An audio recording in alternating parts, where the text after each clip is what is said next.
Well, good morning, everybody. And most of the story we're going to have for this week is going to be about this pattern. We watched all last week the forecast models continue to give us better confidence that that ridge right there was going to build. So the flow is going to do this. And as the flow came around this deeper low that's sitting by the Hudson Bay, we were anticipating stalled out fronts right in through this area, okay? And that particular jet stream pattern means very slow moving fronts cutting right through this section of the country and finally bringing some rain farther to the south. Now, until it gets there, we still have the heat on. Much of this week from Texas through Arkansas over toward Oklahoma, very hot. But the heat is going to really build to the west under this pattern. So the big question we're going to be talking about all week is, does this particular pattern have any staying power? Because over the weekend, this is what it started to do. You're looking here at the last 72 hours of total accumulated precipitation, and some locally very heavy rains pulled through parts of the Midwest here toward the eastern Great Lakes. We saw our normal diurnal storms down here in the southeast, and the southwest monsoon just continued to deliver rain, including a lot of heavy rain into parts of Colorado. Now, this whole section here I'm going to identify right in through here really needs to see a whole lot more precipitation, and the hope is that this front that's sagging through here is going to make it down far enough to the south. This morning, you can see it right here, okay? And this is wrapping up into a low that's in parts of eastern Ontario and Quebec. Last night, if I just take you back overnight here, take a look at what these storms did yesterday. You can see all of the convection firing ahead of this, some extremely heavy rainfall, big storms in parts of Illinois and Indiana here especially. And then you can see them over the southeast, and then watch the cluster build into parts of Montana and the southwest monsoon. There's a lot going on in this animation, because at the very end of it, while we were watching these storms erupt, we could also see the smoke from the wildfires in California. And again, that's where the heat's going to go. But before I show you that heat, I do want to mention that over the next 7 days, we could have a corridor in through here that picks up substantially heavy rainfall, the wettest of which we do expect to be kind of centered on the Ohio River Valley, maybe down toward the Tennessee Valley here, pushing up against the Appalachian Mountains, where up to 4 or 5 inches of rain are possible. Now, you notice that this is bringing rainfall into places that are extremely dry, like parts of this section of the lower Mississippi River Valley, Oklahoma and Arkansas, and into the Panhandle. It appears as though getting into Texas outside of some isolated convection, we're going to really miss out on the rainfall. And you do notice, though, that monsoon has shifted a bit farther to the west and really targets Arizona, where we have flash flood watches out this morning. So let's take a look at what our next, at least couple of days is going to look like, because that front stalls out here Monday, getting into Monday evening, and I'm going to be watching this area very carefully. National Weather Service has already issued flood watches through this area, because the storms are going to line up right along that front and could deliver some locally very, very heavy rainfall. And in my report today, I link out, in fact, let's just go look at it real fast. I'll tell you why I'm so concerned about this. I always put this link to my precipitation maps in the report. If you look back over the last, couple of weeks, you see there's that little area in through here that's been missed by this precipitation. Now, of course, you see the rest of Missouri, Kansas, parts of Nebraska, but right in through here is where we're expecting to see, come back here, those heavy rains coming through.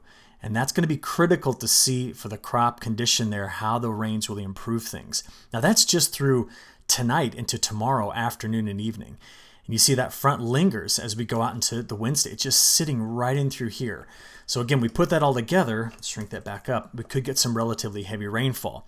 Just a comment to make here. Notice to the north of this, we're not expecting much in the way of rain for this part of the Corn Belt over the next 7 days. And again, notice that parts of Iowa, getting in here into this part of Minnesota, sections of South Dakota, Nebraska, this is the area that's going to need more of that rainfall because I am anticipating hot conditions returning to this. But we're going to be bringing relief farther to the south here, which is exactly what is needed. Because that particular region, just take a look, the latest update here on soil moisture shows just how dry some of the soils are in this area, getting into the Mid-South and Southern Plains. Okay, so we kind of distill all that down, I think, into this map right here. So we still have the heat on to the south. We have the flood watches that have been issued this morning right in through this area. We see the flood watches coming through Arizona, but look at the excessive heat watches and warnings and heat advisories in parts of the Pacific Northwest. That is where we're going to watch a lot of this heat really start to climb throughout this week. Now, because of that, we are seeing evaporation rates being forecast by the models to stay in that 2 to 3 inch range down here.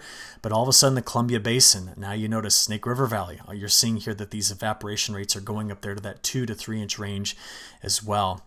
And that's because that's where the heat's going to be. If we watch here our temperatures, major swings compared to a week ago. Here's Tuesday's high temperatures. The heat stays on here. The heat builds in the Pacific Northwest. But look at that cooler air north of the fastest winds in the jet stream, which stretch right in through here. We're really going to see that transition throughout Wednesday, getting into Thursday. I mean, Yakima, 108 Fahrenheit by Thursday. That's a possibility there in the Columbia Basin. But once we get into Friday and Saturday, this is where the transition begins. Now, it's going to be cooler toward the end of the week. I know it's kind of crazy to say cooler, but the temperatures are back down the upper 90s, close to 100 degrees Fahrenheit. And that's the transition I really want to keep an eye on. Because the models, look at this, while they're keeping that big ridge around all week long, with the broader trough sweeping through the Great Lakes, notice that once we get out here to, let's just stop this right here on August 1st. See how the pattern's transitioning? The ridge is regaining foothold here, and the flow's coming over the top of it.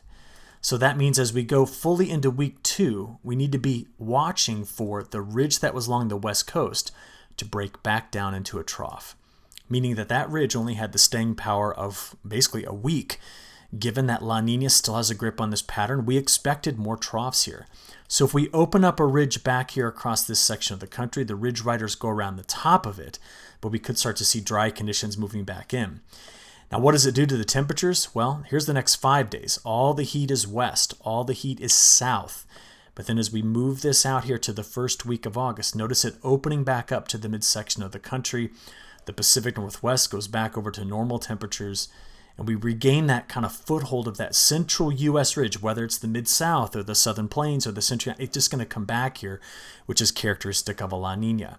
So that's why all week long we're going to talk about this transition where the wettest conditions are here this week, ready? But then you're going to start to see the pattern shift around. If I can grab it, there we go, going out there into the beginning of August. So this is August 1st through the 5th. And then as we get out there into that, let's just stop it here. This would be the time period around August 8th. You're going to notice southwest monsoon comes back on. You have the ridge rebuilding, the ring of fire going around it, the active Canadian storm track. How many times have you heard me say that this year? That's the pattern I'm going to have to be on the lookout for. And again, it's because the previous 2 weeks leading up to this is the next 7 days, the previous 2 weeks look like that. And that's what I think we're going to have to be careful about, is the redevelopment and drought in places that really can't stand to see much more of it right here in the middle part of the United States. A lot of things are transitioning this week, so staying tuned to each one of these morning reports is going to be critical to kind of assessing how and when the pattern is going to shift. So I'll keep you up to date, and I'll look forward to talking to you in the morning. Thanks.